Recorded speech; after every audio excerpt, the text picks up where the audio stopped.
नरेंद्र मोदी जी का काम आपके ध्यान को इधर उधर करने का है। घबराए हुए हैं, डर गए हैं, क्योंकि जानते हैं कि इलेक्शन हाथ से जा रहा है। जैसे ही मैंने ये देश के एक्सरे की बात की, नरेंद्र मोदी कांपने लग गया। उसकी आदत है, जैसे उसको डर लगता है ना, वो झूठ बोलना शुरू कर देता है। जैसे ही उसको डर लगता है, वो कभी पाकिस्तान की बात करेगा, कभी चाइना की बात करेगा, तो एक के बाद एक झूठ बोल रहा है। मगर इस बार नहीं निकल पाएगा। नरेंद्र मोदी जी का काम आपके ध्यान को इधर उधर करने का है। घबराए हुए हैं, डर गए हैं, क्योंकि जानते हैं कि इलेक्शन हाथ से जा रहा है।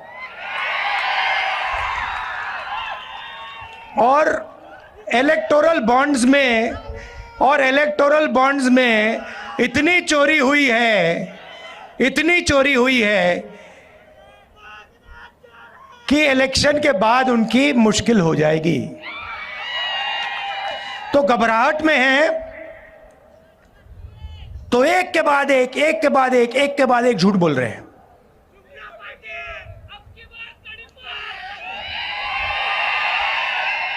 वो जानते हैं कि हिंदुस्तान की जनता बात समझ गई है।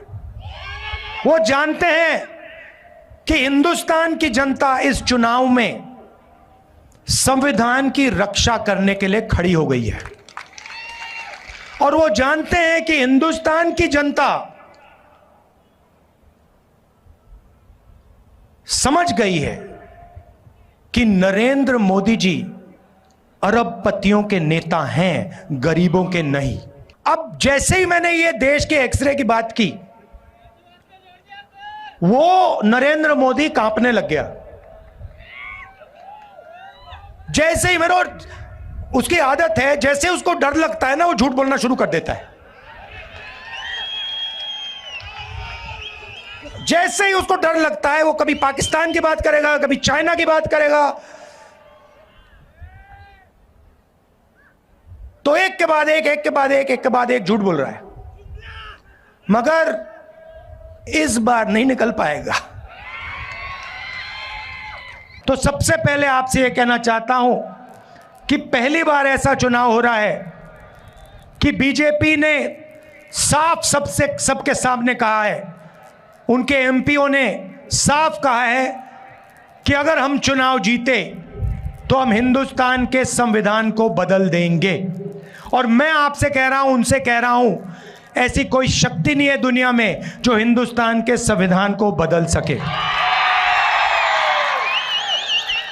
अब देखिए, पिछले 10 साल नरेंद्र मोदी ने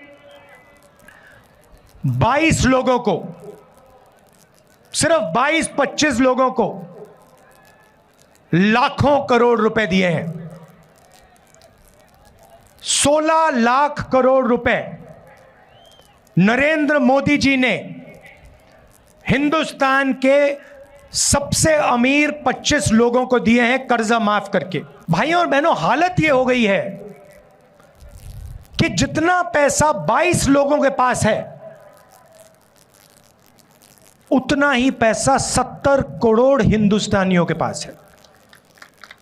एक तरफ नरेंद्र मोदी के 22 मित्र और दूसरे तरफ 70 करोड़ हिंदुस्तानी, दोनों के पास एक ही जितना धन है।